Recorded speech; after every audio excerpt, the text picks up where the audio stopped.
Selamat pagi Pasaka dan Pasika, terpujilah Sang Buddha, Namo Buddhaya. Saya akan melanjutkan sutta yang kemarin, yaitu seorang pemuda bertanya kepada Sang Buddha mengenai bahwa dirinya ini adalah seorang berumah tangga, umat awam. Kemudian memohon kepada Sang Buddha untuk membabarkan dhamma yang mengarah pada kebahagiaan dan kesejahteraan untuk di masa kehidupan mendatang. Yaitu di sini seseorang harus memiliki 4 ini agar orang itu bisa memiliki kebahagiaan dan kesejahteraan di kehidupan mendatang. Yang pertama adalah dia harus memiliki kesempurnaan dalam keyakinan, yaitu sempurna keyakinannya, percaya sekali bahwa Sang Buddha sudah mencapai tingkat kesucian, kemudian guru para dewa. Sifat-sifat luhur dari Sang Buddha, kita mempercayainya. Kemudian memiliki kepercayaan lagi, dhamma yang diajarkan oleh Sang Buddha terlihat amat sangat jelas, dapat dibuktikan. Kemudian percaya juga dengan Sangha, siswa Sang Buddha yang juga telah mencapai tingkat kesucian setelah Sang Buddha. Ini adalah yang pertama, sempurna dalam keyakinan, yang nantinya bisa mendatangkan kebahagiaan dan kesejahteraan untuk di kehidupan yang akan datang. Yang kedua adalah sempurna dalam perilaku bermoral. Ketika seseorang memiliki perilaku bermoral, tentunya di kehidupannya akan datang Bapak Ibu bisa berbahagia dan sejahtera. Yaitu di dalam sutta ini disebutkan bahwa orang yang sempurna dalam perilaku bermoral adalah orang yang menghindari pembunuhan, mencuri, melakukan hubungan salah atau seksual yang salah, kemudian menghindari berbohong, menghindari minum-minuman atau obat-obatan yang terlarang yang bisa membuat tubuhnya ini menjadi lemah kesadarannya. Ini adalah sempurna dalam perilaku bermoral. Kalau kita selidik dari mulai keyakinan, mengapa keyakinan ini bisa mendatangkan kebahagiaan dan kesejahteraan di kehidupan yang akan datang. Kalau kita lihat dari sutta-sutta yang lain, pernah lihat atau pernah mendengar tidak mengenai kisah dewa yang mau meninggal dunia, yaitu dulunya menjadi manusia di keluarga yang orang tuanya ini pelitnya luar biasa. Jadi anak ini, si pemuda ini akhirnya sakit. Ketika sakit, orang tuanya ini menaruh anaknya itu di depan rumah. Kalau nggak salah Dewa Mata Kundalini kalau nggak salah. Anak ini digeletakkan di depan rumah. Agar apa? Agar orang-orang yang datang menjenguk dia biar di depan saja. Kalau di dalam kan otomatis orang-orang mengetahui nanti bahwa orang tuanya ini punya harta benda yang luar biasa banyak. Tidak menginginkan orang lain mengetahui harta benda yang dimiliki ayahnya. Jadi pelit sekali ayahnya ini. Akhirnya ditaruh di situ Bahkan untuk memeriksa, bahkan manggil dokter dan lain sebagainya tidak dilakukan. Nah, sebelum mau meninggal dunia, si pemuda ini terbaring dan melihat menghadap ke sana, yaitu dia membelakangi Sang Buddha. Nah, Sang Buddha ini ketika pagi hari bermeditasi, memantau siapa ini yang bisa memiliki batin yang siap untuk dibimbing. Nah, akhirnya Sang Buddha melihat si pemuda ini. Oh, pemuda ini siap dibimbing. Kemudian dia ke rumahnya. Sang Buddha ke rumahnya. Sang Buddha hanya berdiri, tetapi si pemuda ini membelakangi Sang Buddha.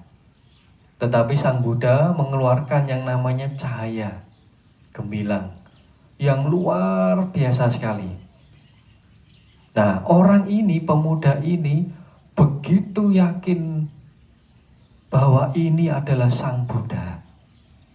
Cahaya Sang Buddha ini menyinari saya walaupun saya tidak melihat dengan jelas. Saya membelakangi Sang Buddha. Akhirnya dengan pikiran yang penuh sukacita bahagia, dia meninggal dunia di sini. Dia terlahir sebagai dewa. Hanya sebatas percaya saja. Nah, ini yang dimaksudkan di dalam sutta itu, yaitu hanya sebatas percaya saja, yaitu percaya yang memiliki kesempurnaan. Nah, dia bisa mendatangkan kebahagiaan, kesejahteraan di kehidupan yang akan datang. Kalau moralitas kita ketahui, beberapa sutta menyebutkan bahwa di sana seseorang yang memiliki moralitas, menjaga 5 moralitas itu, Pancasila, maka mereka bisa terkondisi terlahir di alam surga, di alam bahagia. Kemudian yang ketiga adalah di sini sempurna dalam kedermawanan. Di sini seseorang berumah tangga berdiam dalam rumah dengan pikiran yang tidak disertai dengan noda kekikiran. Tangannya ini terbuka, bukan tangan yang menggenggam. Dia bersenang dalam melakukan berderma, yaitu bahagia dalam memberi. Nah, ini yang dimaksud di dalam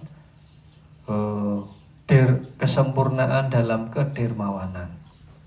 Jadi walaupun di rumah Bapak Ibu harus punya pikiran yang tanpa noda kekikiran. Ingat ya, pikiran yang tanpa noda kekikiran. Agar Bapak Ibu juga dikatakan sebagai sempurna dalam kedermawanan. Ketika ada orang yang lewat mengunjungi rumah Bapak Ibu yang lusuh, yang kucel, yang kurang mampu,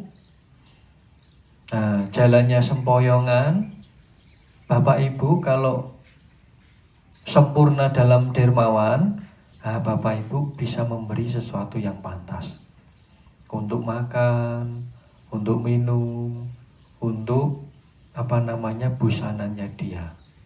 Kalau Bapak Ibu menginginkan sempurna dalam dermawan, yaitu Bapak Ibu harus memiliki tangan yang terbuka, yang bersenang dalam memberi.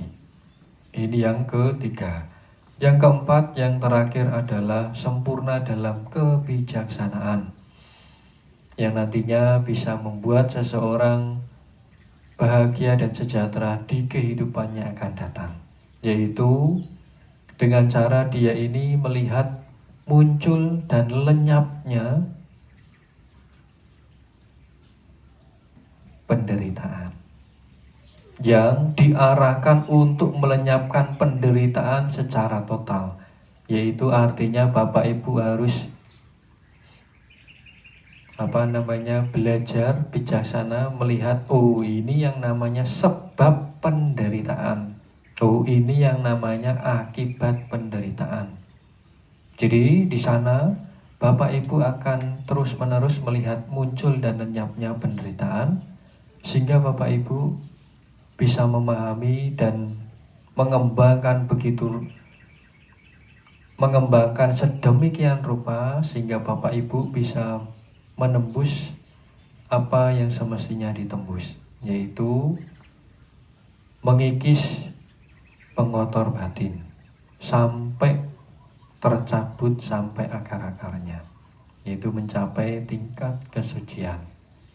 Nah, inilah Bapak Ibu yang membuat seseorang bahagia dan sejahtera untuk di masa kehidupan yang akan datang. Nah, mari kita limpahkan jasa kebajikan ini kepada sanak keluarga, para leluhur kita yang sudah mendahului kita terlebih dahulu, juga para dewa yang ada di biara ini maupun di mana saja. Semoga mereka semua turut mengetahui dan berbahagia.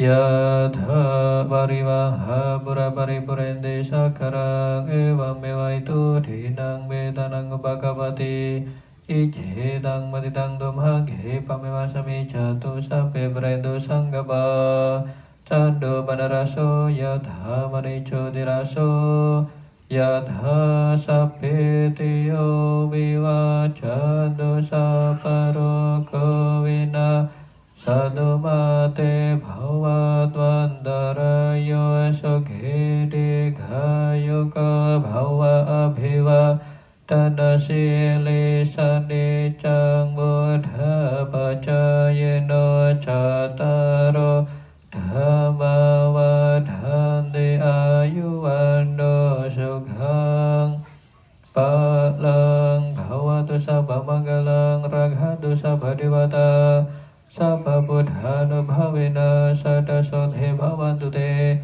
bhavatu sabha manggalang raghantu sabha devata sabha dhammanu bhavena sada sodhe bhavantu te bhavatu sabha manggalang raghantu sabha devata sabha sanghanu bhavena sada sodhe bhavantu te.